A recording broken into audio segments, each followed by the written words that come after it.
대통령의 장모 최은순 씨는 제대로 수사하고 제대로 기소하고 제대로 처벌받아야 합니다. 윤석열 대통령의 장모 최은순 씨가 대법원에서 징역 1년이 확정되었습니다. 300억 원대 은행 잔고 위조 중범죄는 겨우 1년, 표창장에는 징역 4년, 누가 봐도 심하지 않습니까? 법은 대통령 장모에 대해 지나치게 너그럽습니다. 이러니 경제사범 사기꾼들이 한탕치고 잠깐 감옥에 갔다 오면 되겠다는 한탕주의의 범죄 유혹이 있는 겁니다.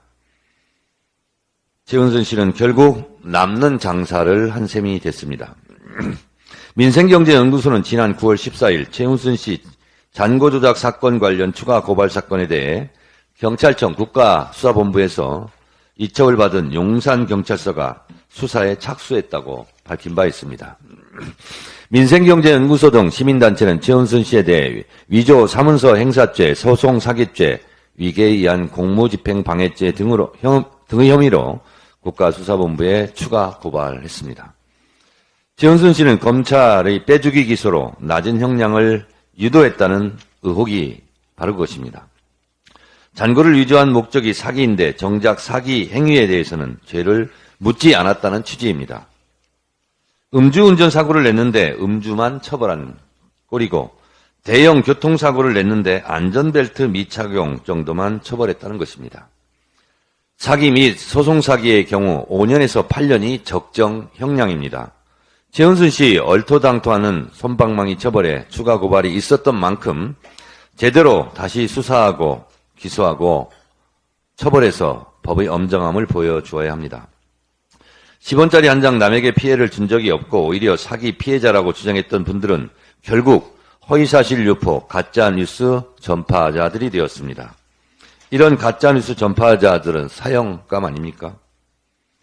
대통령실은 최은순 판결에 대해 입장 없음이 입장이라던데 김건희 여사 주가 조작 의혹 법원 판결 때는 계좌 활용당했다는 입장을 내서 나도 계좌 활용당하고 싶다. 나도 수익 창출 당하고 싶다는 국민운동이 일었는데 이번에는 왜 입장이 없습니까? 최은순 장모는 사기에 활용당했다. 이 정도로 입장을 내야 모녀평등 아니겠습니까? 아내 편애가 너무 심한 거 아닙니까?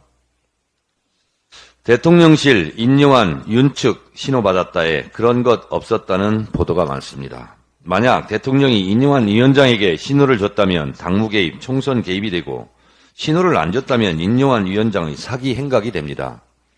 윤 대통령 측과 인요한 측 누군가 하나는 거짓말을 하고 있는 셈입니다. 만약 인요한 위원장 말이 맞다면 윤핵관들의 저항은 불충이 되는 거고 대통령실의 해명이 맞다면 인요한 위원장이 허풍쟁이가 되는 겁니다.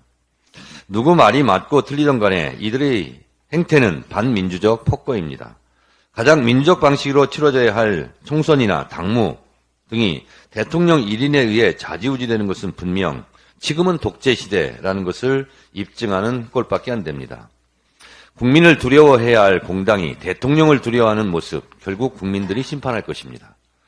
국민들이 결코 니들만의 공포탄을 좌시하지는 않을 것입니다. 그런데 말입니다. 사건 번호 133호 김건희 수사는 정령 안 합니까? 그렇다면 특검으로 갈 수밖에 없습니다.